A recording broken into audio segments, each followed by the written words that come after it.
turn over a new leaf, going into new scales. New scale. Yeah, and I actually had people online, a husband and him and his wife are watching these podcasts, and they were like, when are you gonna get to the tone 2 and tone flagle 2? And it's like, I'll get there soon. So now is the time. Now is the acceptable moment.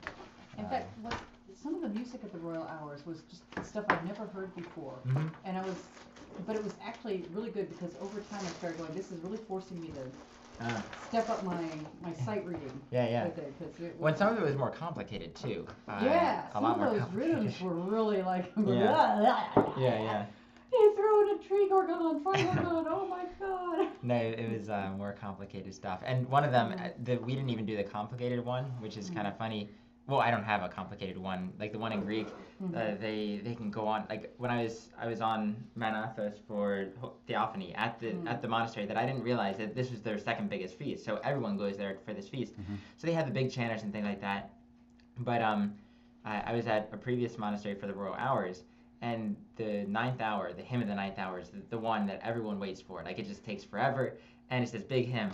And they took one of the priests who's a good chanter, and they said, you're going to chant this instead of being in the altar. And then one of the other chanters, and they were going back and forth, A choir, B choir. And one of the priests, he's at this really high part when it does something very cool. But he's like, no,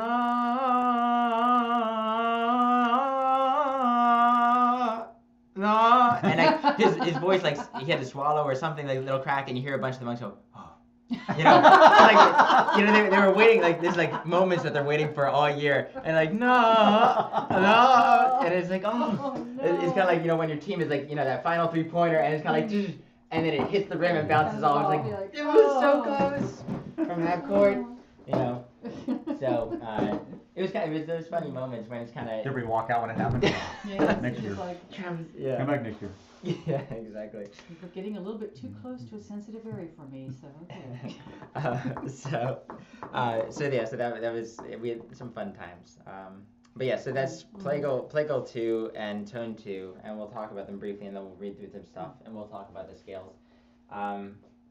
But so in general, there's something. That's not the right letter.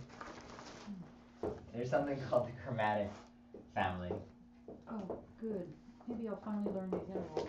Okay, chromatic family. And so that's, or sometimes you see genus, or some sort of term that, I'll just say family. So the chromatic family, as far as I'm told, it used to be one thing. And then over time, through whatever happened historically, it became two separate things called the soft chromatic and hard chromatic. And we'll talk about that a little bit. And so hard or intense could also be the word, and soft chromatic. And the thing that separates them is the strength of the intervals, how big those intervals are in between certain notes. And so the original thing with chromatic was the intervals, as at least I've been told, 7, 12, 7, 12, 7, 12, 7. Original. Yep. So 7, 12, 7, 12, 7, 12, 7. Now, if you're good at math, you realize it doesn't add up to 72. At least at least the last time I counted, I don't think it did. So that's an inconvenient thing, because that means that this knee, which is where it started, doesn't equal this high knee. Right. Which is kind of a problem. So, because normally, what is it, 12, 10, 8, which if you have 12, 7, 7, that's not the right amount. So, I don't know exactly what happened historically, but this is where it started. Then over time, it ended up, it kind of got stretched and in multiple directions, and soft became 8, 14, 8, with your 12, again, that's your middle note, and then 8, 14, 8. And we'll talk about how to get these intervals. And so this is again from knee to knee. And the hard chromatic, so this is soft. The hard chromatic was a little bit more intensified and became 6, 20, 4, and then 12. The always that that 12 in the middle. And then 6, 20, 4. Okay, so it's this 20 which separates the soft from the hard. Right. And so this first interval, at least for the hard, is easy because that's just a regular half step. This is a little bit more than a half step. It's 8. And we'll talk about where the other notes lie. But then, so this is knee, this is knee, this is high knee, this is high knee. The difficulty became, well, which scale are you singing in? If they both start on knee, these are so close together at certain times, which one are you singing? So to separate them, they move this one up to pa. So this now goes from pa to high pa. And this one still goes from knee to high knee. So that kind of gives you the background to where these notes start, and pa and knee and why those are where they are. So now how to sing them is the more difficult part, because this one is closer to what we think as a Western to what we could sing from a Western standpoint. Right. This one is very foreign. This one, if this was a 6 and if this was 18, we'd be good to go. But it's not. I sing it as 6, 18, 6.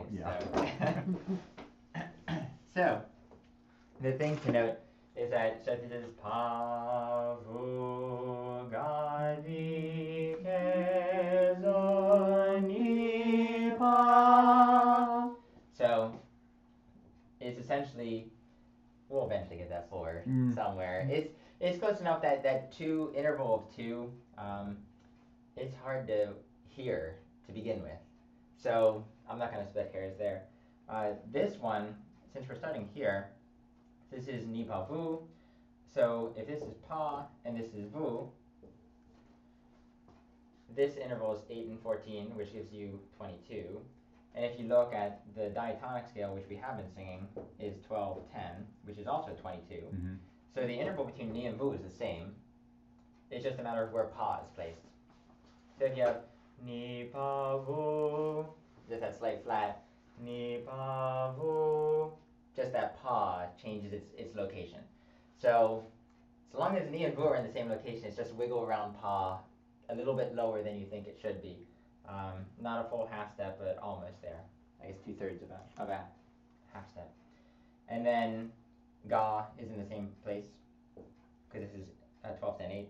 So ga is the same place, di is in the same place, ke changes, and zo is in the same place, and ni is in the same place. So really it's just your, the only intervals that change are your pa and your ke. Everything else is the same. So you could go ni pa vu ga di ke zo ni and just sing it kind of as the other scale, knowing that when you get to pa and when you get to ke, pull them a little bit lower than you think. So if I were to sing vi ga di vi ga di ke di, pulling it a little bit lower, and it's not vi ke di, it's a little bit higher than that. But give or take, the most of the Arabs sing this as a very, very hard interval. So this would be vi ke di. The Greeks seem to soften this even further, so it almost sounds like more of a diatonic scale. Somewhere in the middle is the happy ground, the truth. But it's funny because I think it was Stefan and George, the 2 friends that were chanting. The one said, "You do it too hard," and the other one said, "You do it too soft." So it's somewhere in the middle, and we'll get. This is tough, and I don't claim to actually be able to do it. I attempt and I pretend to be someone who can do it, but we'll work on that more later on. Right now, we'll just kind of leave it as kind of a fuzzy gray area, and we'll sing it as a goal. Yeah. And more I'm going to try and get scale helping things online, but I have at least soft, hard, and diatonic up there, and I'm going to try and do more things. So does this make sense for the moment? These things? Yeah. No, but it's you know me. I gotta do real stuff, and it will eventually make sense. Yeah, the theoretical's kind of hard. Once you sing music, and again, none of this started with theory. It was always actually singing, and then someone else down the line said, "Hey, we're gonna write down. Now that becomes a rule. Yeah. Yeah, what those intervals are. Some sort of engineer, I guess. Yeah. So, And this is later in the game when some of these intervals came to be codified. So now when are they used? And I'm not going to talk about nuances, which we'll talk about down the line, and we have talked about since. But hard chromatic is for slow plagal 2, and then soft chromatic is for slow 2. And then they switch on their brief versions. So brief 2 is hard chromatic, and brief plagal 2 is soft chromatic. So they switch. Why ever? I don't know. I wonder what happened there. It's kind of funny. And so, again, hard chromatic. Both of these, their initial note and their from that initial marti, the one that tells you where the mode starts, your tone starts, is pa. And then these both over here, low. Normally I'll say it's the, although sometimes it can be vu. I have seen times where brief plagal 2 is vu, and that's primarily because of where the difference in endings and things. But most of the time I'll say it's the. And we'll look at music later. So right now what we're gonna focus on is brief 2 because I think that's the easier one to play around with, and then maybe we'll do brief plagal 2 as we go. Either I'll figure out what I want to do with slows. Whether I want to do a brief 2, slow 2, slow plagal 2, and then do brief plagal 2, slow 2. Alright, so just to give you a little flavor of brief 2, and then we'll actually sing it. Again, brief 2, it starts on pa, and it kind of goes up to the, and then it ends on pa. And a lot of times what it does, it plays between these, and then every so often it'll go back to pa and go down to zo, but it won't sit there. It'll just go pa ni zo ni pa, and it'll just come right back up to pa. So you have this little thing that when it goes down to pa, sometimes it'll go down to zo, but in general it's pa di ga vu ga di ke di ga vu pa. And then every so often you go pa ni zo ni pa vu ga vu pa, always ending on pa. So, and we'll look at that in the music. Any questions there? Hopefully that wasn't too fast to go through. John can't be here, so I'm hoping that he's not going to be too terribly behind. All right, so music. All right. So we'll start here, again, Lord, I have cried. Maybe we'll start reading this with the note names, and then we'll go, these shouldn't be very difficult to read, so, because we're back to brief. Yeah. So we'll start with note names a little bit, just to get you used to where the notes are, and then we'll start singing through a bunch of them. I have to look up the intonation for this one, because this one, I don't always sing this one very often, so, but ne ke ane viga vu pa vu ga vi zo ke viga viga vu ga vu pa vu ga vi ga vu ga vi zo ke vi ga vi ke zo ke vi ga vu ga vu pa vu ga vi ga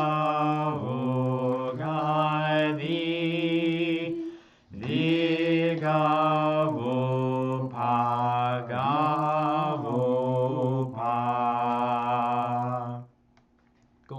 anything difficult there? No, not really. And That's scarily easy. Yeah, and it kind of just keeps going. Viga vupa vuga di viga vuga vupa. So it's kind of straightforward, and it doesn't. There's not a lot of interest in it, so doesn't really word paint. It doesn't really do very much. Ooh. So. Claire, I thought it had many. It was very subtle what it did. Oh, really? It was just a very subtle Okay. move. You'll have to. Let me know. Like I don't know. To me, to me, just I don't know. When we sing the actual hymns, I'll have to ponder it further. I guess compared to the other ones, sometimes it seems. I guess it seems less dramatic. Yeah. Some of the other ones are kind of wailing, and it's kind of like they're the drama queen. This is your introvert. This is the wallflower tones. Okay. You know, they're very quiet about it. That's why I'm just I happy being over here in the corner. Well, I guess life is not really going so well. But the tones are supposed to illustrate like all aspects of life and all aspects of humanity. So I guess it is kind of covering all sorts of bases. Yeah, this is just kind of things are not quite right. Just feeling kind of glum. So let's do Let My Prayer, and then we'll sing through them together.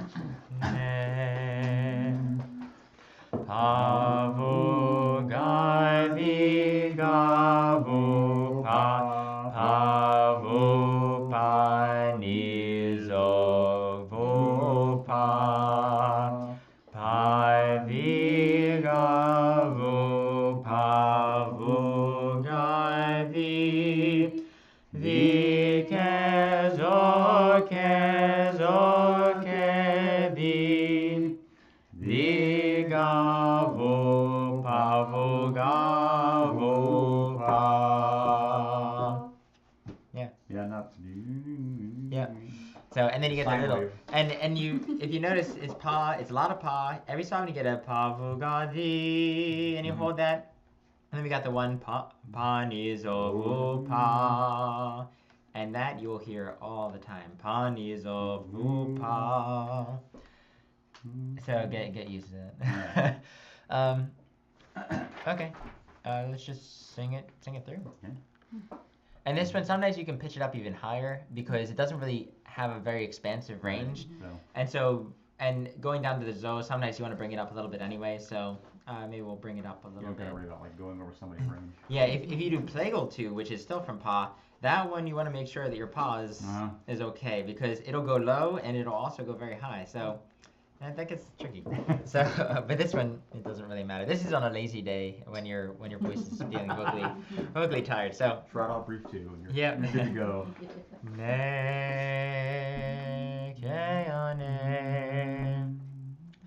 Lord, I have cried unto thee, hearken unto me, hearken unto me, O Lord. Lord, I have cried unto thee, hearken unto me, attend to the voice of my supplication. When I cry unto thee, hearken unto me, O Lord. Let my prayer be set forth as incense before thee, the lifting up of my hands as an evening sacrifice. Hearken unto me, O Lord. Cool. And that, if you notice, you could keep it at that tempo, but you could really go quite fast with this. Because you could do, Lord, I have cried unto thee, hearken unto me. It has this very quick rhythm. There's nothing holding it back for some reason. I was gonna say, go ahead and give it that's not doing a whole lot. You probably want to like give it some interest by going fast. Yeah. Going fast with it. So maybe we'll do it a little faster because these brief ones, sometimes you hear people, especially in the monasteries, doing them real fast. Yeah, let's do it one more time fast. And the only thing, incense before thee on Let My Prayer. That's a common thing Let my prayer be set forth as incense before thee. As incense before thee. It feels weird, right? The kind of where the accent is. Yeah. Incense. Yeah, incense before thee. You'll get used to it eventually. It's one of those things that's the accent in the Greek. Oh, so they preserve it? Well, no, it's just the accent in the words. So, like I mean, the word incense gets the in Greek, whatever the Greek word is, I don't know, gets that. Oh no, I just mean syllable wise. Like from a poetry standpoint, Yeah. the way that the Greeks would write this is that incense before thee, that phrase like strong, weak, strong, weak, is written with this type of thing. And even though it sounds weird from a Western standpoint, like it seems like the stresses are on the wrong syllable, that's how they write it. Yeah, I'd only give B 2 syllables. Yeah. Incense before thee. Yeah. So it's one of those things that I've had to get used to, and the first time you read it, you're kind of like, it as incense before thee. Why is it like that? It doesn't make any sense. But it is what it is, and that's how the music was written. So they had no problem with it. So I don't know. Let's do it a little faster. Lord, I have cried unto thee, hearken unto me, O Lord. Lord, I have cried unto thee, hearken unto me, attend to the voice of my supplication. When I cry unto thee, hearken unto me, O Lord. Let my prayer be set forth as incense before thee, the lifting up of my hands as an evening sacrifice. Hearken unto me, O Lord. Cool. Nice. Nicely done. That sounded like we were pretty much together. So, which on those things, when you get the faster and faster you get, if you're together, it sounds awesome. Yeah. If you're not together, it kind of falls apart. Yeah. So when I've been chanting sometimes with a lot of people, you slow it down because it has to be. But when it's been 3 of us that really know what we're doing, especially 2 on melody and 1 on Isan, is switching back and forth. You always have to have it memorized. I mean, you can't be looking at the music whenever they come next because. Yeah, you got to be prepared. It takes just a little bit of hesitation, then the train's left. Yeah, exactly. Okay, so the psalm verses, these. So with these, with Plagal 1, Plagal 2, and Tone 2, those are the only ones I believe. Yeah, the only ones that you have different verses for brief or slow. Okay. Because they're a different scale set, or they start from a different note. So this one it's hard chromatic as opposed to. So you said Plagal 1 and. Plagal 1, Plagal 2, and 2. And 2. Yep. Brief and slow have different sets of verses here. So, because. Okay, so only you've seen so far as Plagal 1, because I remember that one. Yeah, that one's different. Yeah. So this one is tone 2, slow and brief are different scales. So you wouldn't do. Yeah, that makes sense. Hard chromatic for something. Yeah. Switch to slow, and then switch back and forth. So it doesn't make any sense. So these have hard chromatic verses. Okay. So shall we just read through all of them? Okay, slowly. Yeah. First note. What is our first note? Okay. Yeah. Nice. Quick on the draw there. So, set, O Lord, a watch before my mouth, and a door of enclosure round about my lips. Incline not my heart unto words of evil, to make excuse with excuses and sins, with men that work iniquity and... Sorry, that's my fault. With men that work iniquity, and I will not join with their chosen. The righteous man will chasten me with mercy and reprove me. As for the oil of the sinner, let it not anoint my head. Let's pause there for a second. What happened there? On the oil? before the oil. Well, it went to diatonic for a second there. As for the Okay. oil of Right. the sinner. And then back out, and then back into the hard chromatic. And you've seen this before when we went to. Yeah, usually it's going into hard chromatic from diatonic. Yeah, this is the opposite. Right? And this is a characteristic thing for plagal tooth, or for hard chromatic things. Depends if they're going up to high pa, they won't do it. But if they're just kind of hitting knee and coming back down, oftentimes they'll go into diatonic.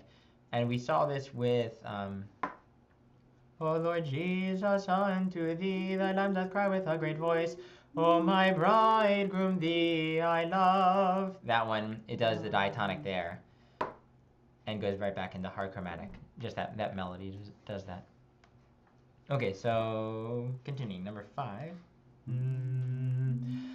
For yet more is my prayer in the presence of their pleasures. Swallowed up near by the rock have their judges been. They shall hear my words, for they be sweetened, as a clod of earth is broken upon the earth. So have their bones been scattered nigh unto Hades. Sometimes I'll pause that one just because it's a long phrase. If I don't think I'll make it to Hades. Well, I don't want to go to Hades, but you don't. Yeah, you can sing. No, I want to go to Hades. Musically. Yeah, musically. For unto thee, O Lord, are mine eyes in thee have I hoped. Take not my soul away. Keep me from the snare which they have laid for me, and from the stumbling blocks of them that work iniquity. Sure. Keep me from the snare which they have laid for me, and from the stumbling blocks of them that work iniquity.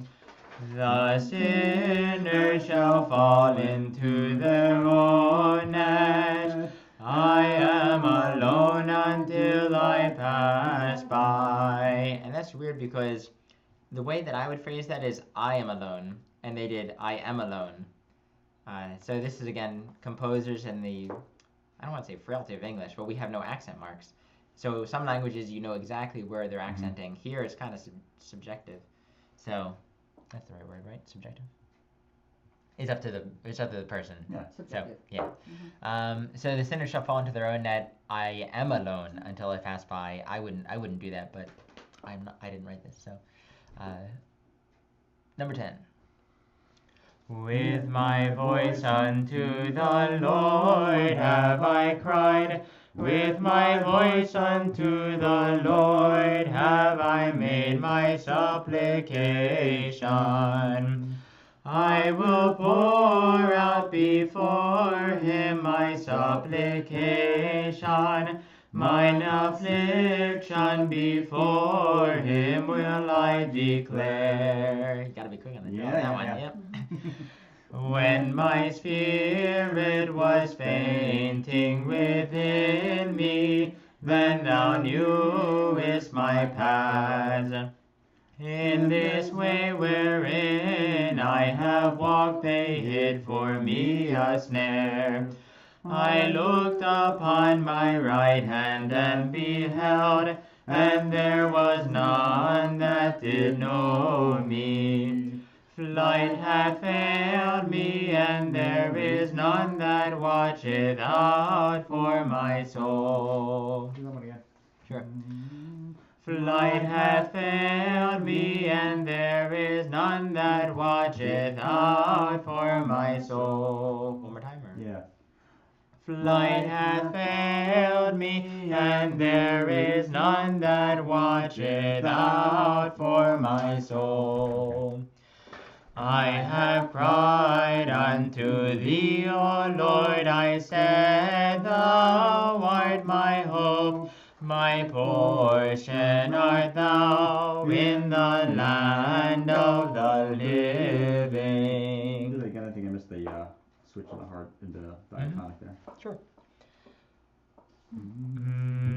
I have cried unto thee, O Lord, I said, thou art my hope, my portion art thou in the land of the living. Attend unto my supplication, for I am brought very low. Deliver me from them that persecute me, for they are stronger than I. Cool. And these, a lot of them, one breath in, for that entire phrase. As you're doing fast. Yep. Let's do 19, 20, let's do the rest of them, and then go right into music. Bring my soul out of prison, that I may confess thy name. The righteous shall wait patiently for me, until thou shalt reward me. Out of the depths have I cried unto thee, O Lord, hear my voice. Let thine ears be attentive to the voice of my supplication. And the one thing I'll say, as I was noticing with these, the canons that are written for lots of the saints and for various feast days, most of them you would sing briefly, except for what's called the Katavasia at the end. All the Irmos, which is the model melody, and the Troparia, just all the little guys that are written, those are normally in the brief fashion. So if you ever see tone 2 canon, it's normally going to be this hard chromatic type of thing. And then the Katavasia, the slower version of the Irmos, just the recapitulation of it, is slow, so it's going to be soft chromatic. At the Sacred Music Institute, because people saw tone 2, they said, oh, I know tone 2 is soft chromatic, it goes like this. So when they were teaching the canon, they taught it soft chromatic from V, which is wrong. And there were a few of us that know more the notation and know more the nuances of brief and slow. And afterwards, we went off and we were like, that entire hour and a half session was wrong. It's like just pointing it out there. We were like, that canon would never be sung the way you sang it. And so even people that know music, like the fact you may know more than them. Like don't obscure the fact that because you now are initiated into the brief and slow and into the notation, all these things, you may know more than people that are just approaching it from the outside, from either a Western notation perspective, or just from, I know tone 2 sounds like this. It's like, no, tone 2 doesn't always sound like that. There are nuances to tone 2. So you may. If something goes really fast, you're like, well, why would it be like this? It shouldn't be. It shouldn't be soft chromatic because the other ones are done from hard chromatic. So just keep that in mind for various things throughout all sorts of music. Oh, and talking to other people. So, all right. So briefs to Kira. We'll do the verse.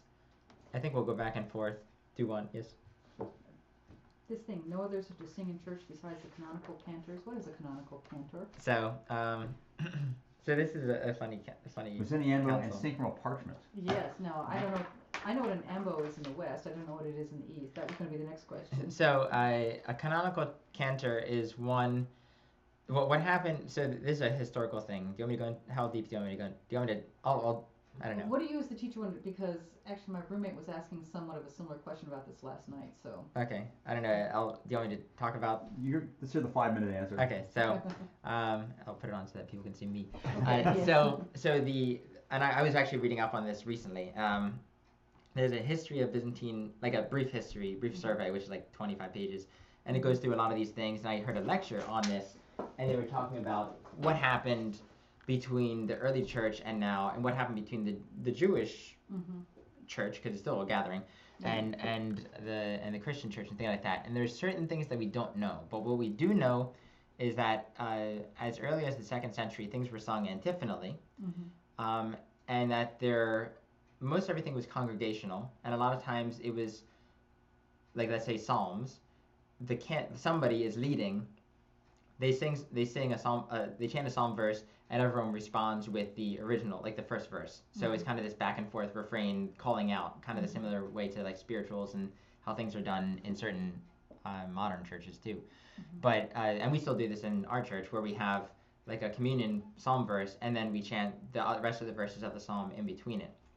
So it was very congregational and back and forth. Over time, nothing was written down, and everything was kind of oral tradition, and that was good. And there was, if anything needed to be done solo, it was kind of improvised, and someone knew enough, and he was the leader. So he was kind of just the guy who would give you the starting pitch and would kind of lead everyone, so everyone's on the same page and chanting together. Over time, little by little, that got a little bit more ornate, but it never got ornate until music was given. Once you could write down something, then you could essentially imprint a melody into history, and you could be a composer. And you could say, well, I'm pretty good. I'm going to make this really flowery. I'm going to do this, and because I can do that. So they could actually, instead of just improvising off their top of the head, there's a limit to what you can do. Now there's no limit to what you can do. So they started writing ornamentations, and it began more and more getting a little bit more complicated. And for bigger and bigger feasts, they wanted to do more and more elaborate things to take up more time and to be more fancy and to embellish. I mean, everything gets embellished, but I don't know whether this is to a fault. Like, it got really quite embellished. So then you have all this written music. So then at some point, only the people that had a degree in music and had had a certain gift of voice would be able to do this. So you have this discrepancy between both monastic and city chanting. The city chanters, people want to be entertained, so you get this flourishing, elaborate chanting. The monastics were kind of against this, and a lot of this also developed because of heresies, where the heretical people were essentially taking heresies and putting them to popular tunes of the time. So then the Orthodox were like, well, what do we do? They're winning over people by just like putting pop tunes with heretical sayings. So then the Orthodox started doing this, and then eventually these Orthodox hymns got brought into the church, which wasn't how that was supposed to be. And so then little by little you have nuances of pop music, nuances of all these things coming in. And so then over time it became too difficult for regular people to chant. And so then people were chanting that shouldn't be chanting and that didn't have very good voices. Or you have some of the other canons which say there's no yelling in church. Which, we know nothing about this at St. Mary. Yelling in church doesn't mean like I'm gonna yell at someone. It means instead of like singing, you're just shouting the hymn, which is also not good. So then eventually it became, all right, that's it. We're having lots of problems in all these churches. There's now a law. Only the canonical cantor can do this. The one who's been appointed by that local church, and the one who knows what he's doing with all these things, and the one who knows music and can actually read things.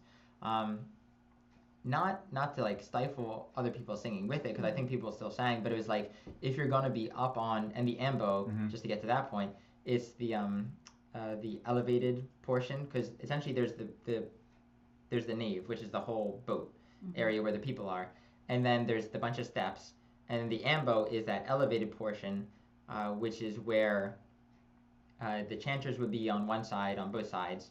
And if you go to a Greek church, you notice that there's a really long ambo. Oh, yeah, okay. That's because that's where the chanters still are. Yeah. Because they need to be there. And that's where the bishop is. And then that feeds into the altar, this elevated portion, because especially back in the day, if you were ever taught, the teacher was always elevated. And I think in France that still is the case. The teacher's elevated and the students are below. So that's always the teaching position, is always slightly elevated, and also so people can see and figure out what's going on.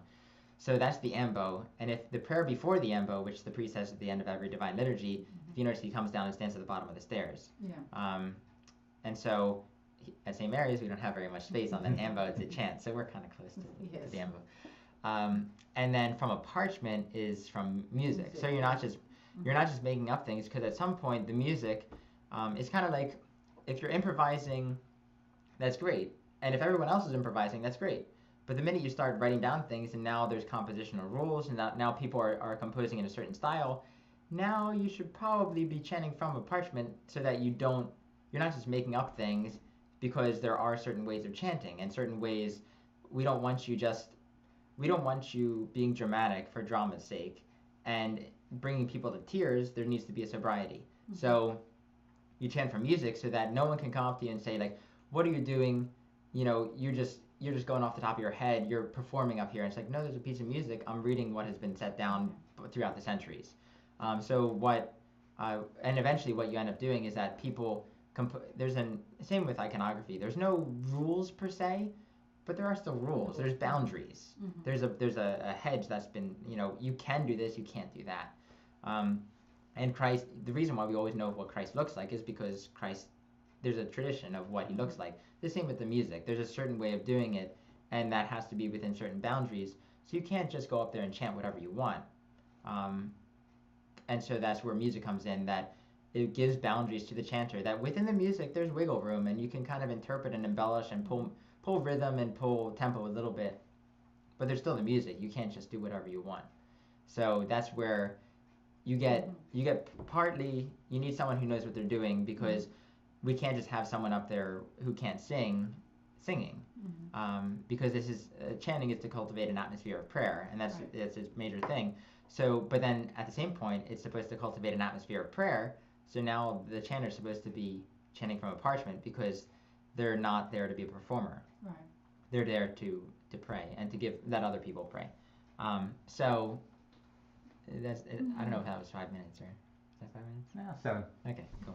I enjoyed every minute of it. So that's kind of like a little snippet of what's going on there. Yeah.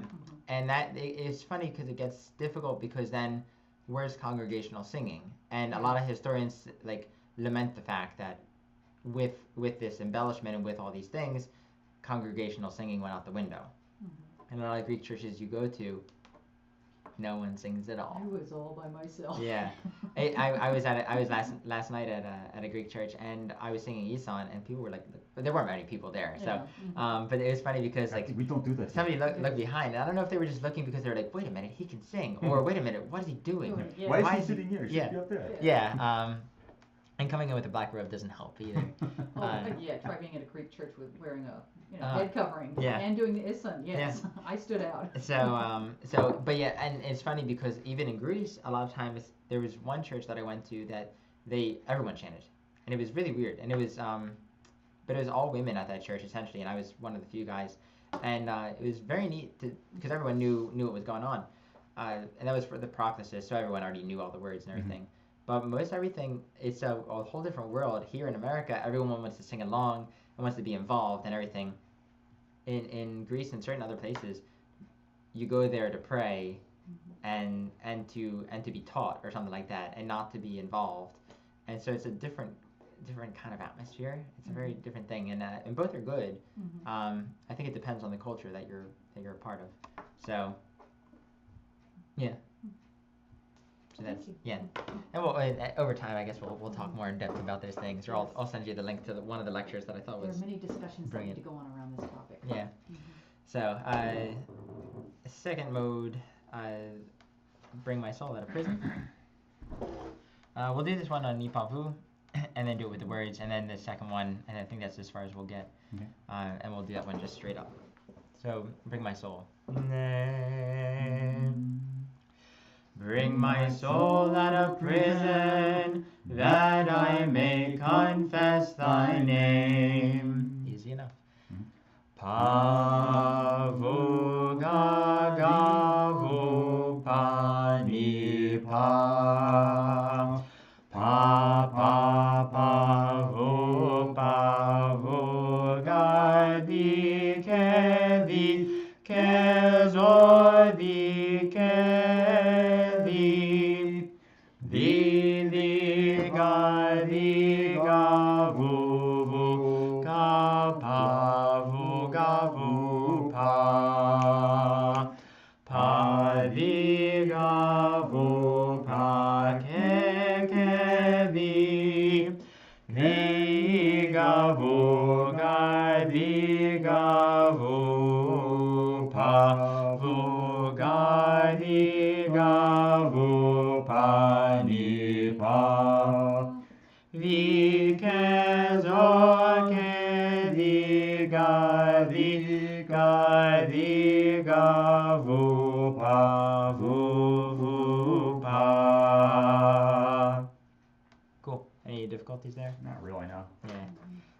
I think the hardest part for me was the third line, Virgin Mary. That just kind of comes out of, Virgin Mary. So, okay, with the words, bring my soul out of prison. Bring my soul out of prison, that I may confess thy name. Come, let us worship God the Word. One more time with that. Come, let us worship God the Word, who was begotten of the Father before the ages, and was incarnate of the Virgin Mary.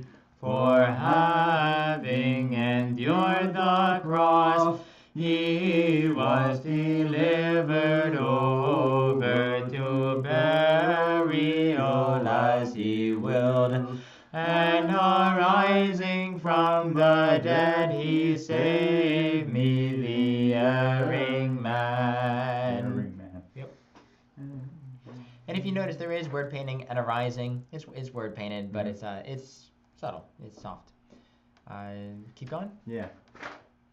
All right. And just to let you know, on tone to slow, erring man gets a little bit of the melody goes astray. Oh, does it? Yeah. So and then it comes back, but it goes astray. Astray, what do you mean? Strangeness? So how's it go? He said, nay, nay. He saved me, the erring man, something like that. Jeez. I'll have to look up that Erring man. Yeah, that's what it is. So it's kind of it. You think it's gonna end, and it doesn't. It just goes off on a tangent and comes back. Nay, the righteous shall wait patiently for me, until thou shalt reward me.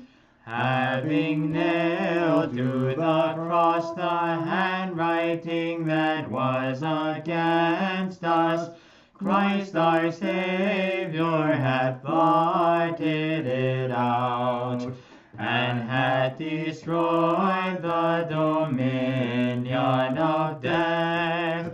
We worship his arising on the third day. Nice.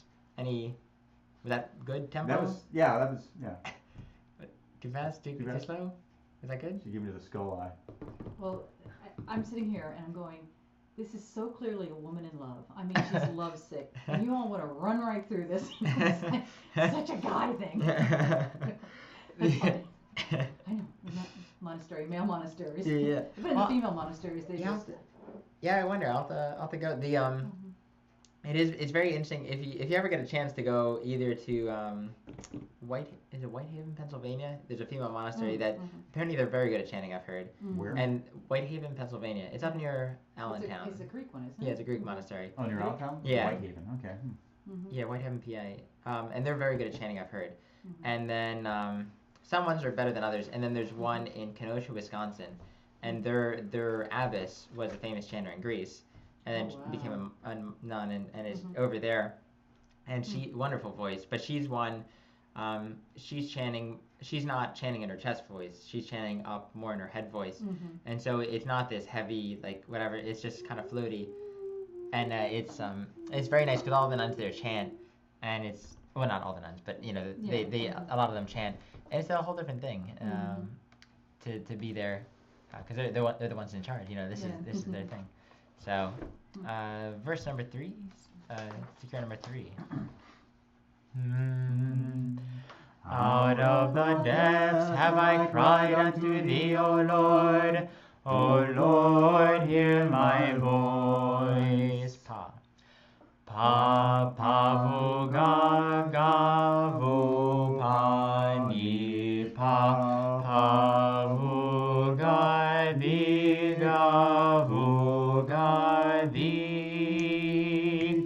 Ke, zo, ke, di, ke, di, ga, vu, di, ga, vu, pa. Vu, pa, vu, ga, di, ke, Kezodi, Kezo, Kedi, Kedi, Gavu, Gadi, Gadi, Gavu, Gaga, Pavu, Pa. Nice. I think there's the little rhythm things in there. There's getting the note names out. Okay. Out of the depths. Out of the depths have I cried unto thee, O Lord. O Lord, hear my voice. With the archangels let us praise the resurrection of Christ. For he is the Redeemer and Savior of our souls. And in awesome glory and mighty power he cometh again to judge the world which he fashioned. And the one interesting thing, when you do these like at this tempo or even a little faster, they're not that much slower than the Obikod, like than the Slavic type of chanting. So it's just a little bit slower, and to me, like I'll end up like if I'm walking down the street, I'll remember this and I'll be singing this like, with the archangels let us praise the resurrection of Christ. And it's funny, no matter how often I've sung the Obikod words with the melodies, I can never remember, like for the life of me, when I'm just walking down the street, I would never be like, with the archangels let us praise the resurrection of Christ. I would never. Yeah, you say this doesn't do much, but that does even less. Like Yeah. like just like one line, then like a little stuff at the end. Yeah, and so it's a weird thing that Yeah, the Obikod doesn't translate well if it's like that really needs to be 4-part. I mean, just singing the melody line is like it's not really a melody line. Yeah, well, it's funny because that isn't even the melody line. The one that thing is the altos that are the melody line. Oh. Yeah. And which we never actually sing as the melody line. But if you sing it as that, then it sounds almost very much more chanty. I have to think about with the archangels let us praise the resurrection of Christ, for he is the Redeemer and Savior of our souls. And it's weird if you get to unison just on the alto line, it has a whole different feeling to it. Maybe someday. No. We'll see. Okay, so I'll keep going. I guess we're going through these. Verse number 4, sticker number 4. You don't want to get too far ahead of John. With the words, yeah. Yes. Yeah. I'll be like, you finished it already? We've done it before, though. Yeah, sorry. You went through all the sticker, so I don't think you ever done with that one. Yeah. Let thine ears be attentive.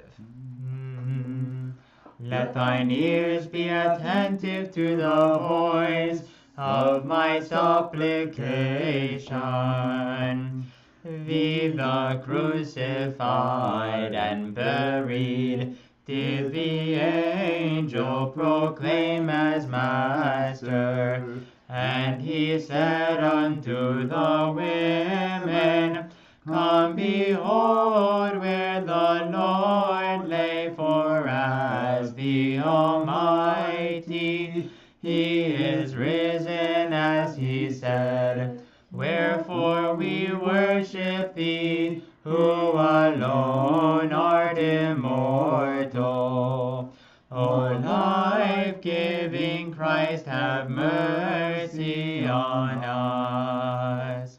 Again, just that last phrase. O life-giving Christ, have mercy on us. Okay. And that again, with a lot of these, they have this little final phrase, because a lot of these they end on a period or something, and they have this final, Christ have mercy on us, glory to thee, O Lord, or something like that. You can take your time finishing it, so you could do, O life-giving Christ, have mercy on us. You know,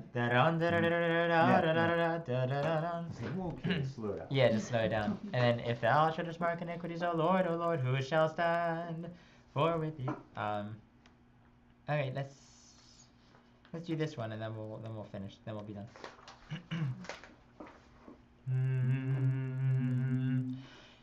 thou shouldest mark iniquities, O Lord, who shall stand? For with thee there is forgiveness. Vogadi, gadi, kezo, kedi, gavu, pavu, gadi, gadi, kedi, gadi, gavu, pavu, gavu, pa, vu, pa, pa, nizo, vu, pa. Pavu gadi gavu pa keke di gavu pavu gadi kezo zo kedi di gavu gadi gavu pa. If you notice, it's just going up and down the scale. It's yeah. And it's funny because then it's kind of like pavu gadi kezo kedi gavu pavu gadi. That link you sent us, just yeah. the same? Yeah. Yes. Ga ga ga bo bo. Oh, well, one of my friends who knows Greek, he was telling me apparently it's a hymn for novices, like entering a monastery. Oh. And it's like, and because I heard in there, like, you know, if you're a beginning monk, and then it's something about teaching them, like, if you're a beginning novice, just say, like, and then if you're a beginning novice, just say pavu gadi zokedi kedi gavu gavu pa ke zo ke ni zokedi ke, and then they little words of wisdom to the novices. So I think apparently maybe monks would sing it to the novices or something. Aww. Yeah, Cute. well, I guess they're the babies, you know. Yeah, so that's right. it's Listening to the baby monks. yeah, and I wonder if it may also be one of those things where beating down the ego a little bit. Mm-hmm. So it's kind of like, we're gonna sing this little nursery rhyme to you because you're the newbies, you're the novice, you've got a lot to learn, you know. And it's like, when you become a monk, here's how you do learn to sing. Keke di gavu gadi keke di, you know. Especially if you have someone who already knows how to chant, it's kind of like, really, thanks. I already know what you know. So I wonder. It's kind of a fun little thing. Let's just sing it through and then we'll be done. So. If thou shouldest mark iniquities, O Lord, who shall stand? For with thee there is forgiveness. By thy cross thou didst abolish the curse of the tree. By thy burial thou hast slain the might of death, and by thine arising thou hast enlightened the race of man. Wherefore we cry out to thee, O benefactor, Christ our God, glory be to thee. And let's sing it one more time, and then we're gonna take a little time, because this one, if you sing it like that, every held note you have to cut it off and breathe. But we'll take a little bit of time and then hold out, like, enlighten the race of man. We can pull that a little bit and just give a little more nuance. Both ways are fine. By thy cross thou didst abolish the curse of the tree. By thy burial thou hast slain the might of death, and by thine arising thou hast enlightened the race of man. Wherefore we cry out to thee, O benefactor, Christ our God, glory be to thee. So that's also, you know, kind of little pulls, not enough to disrupt anyone, but just enough to. It's funny, if you're chanting something and it shows that you understand what is being chanted, it goes a long way to other people understanding. Even if you don't understand it, sometimes just giving that idea that you understand it, but just playing with it and phrasing it such that you're helping other people understand what it's saying, it goes a long way, surprisingly. Same with like chanting the epistle or chanting any Old Testament reading type of thing. If you somehow are reading ahead as you're reading, then it gives other people a little bit of help. And the intonation, now that I'm looking at it, it is, if that's our pa, it's ne a ne. So, you know, just brief to the point, ne a ne. Cool. Alright, that's enough for today.